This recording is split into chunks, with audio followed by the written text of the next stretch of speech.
how can you have discernment to know what is right and what is wrong? So I've heard it said, and I love this quote, that discernment isn't knowing the difference between right and wrong. It's knowing the difference between right and almost right.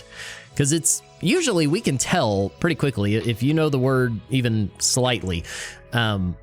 It's obvious whenever something is just, okay, this is not true. This does not line up with what the Bible teaches. But most like false teaching and those kind of things is way more like close to the truth. Like even think about, what did the serpent say in the garden?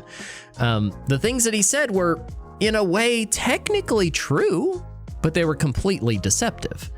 So discernment there would show the difference between right and almost right. So he said, did God really say that if you eat of this tree, you'll die? You won't die. He knows that in the day that you eat of it, you'll be like him, knowing between good and evil, which they didn't physically die the second they took a bite. So that was kind of technically true. Now they spiritually died and they introduced death into the world and all that kind of stuff, the result of sin. But they didn't like immediately physically drop dead when they took a bite.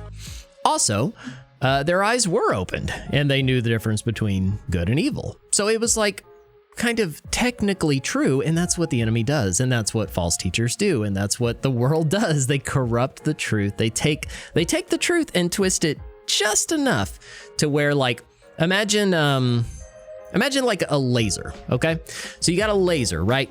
And if I'm pointing it, it's, even if it goes 1,000 feet in front of me, it's gonna end up on that spot. But if I shift it just 1 degree, it doesn't look like a big change, but whenever you follow it 1,000 feet down, it's gonna be way off the original mark because it was just a slight deviation from center, from truth. That's the same way most false teaching is. It's just barely off.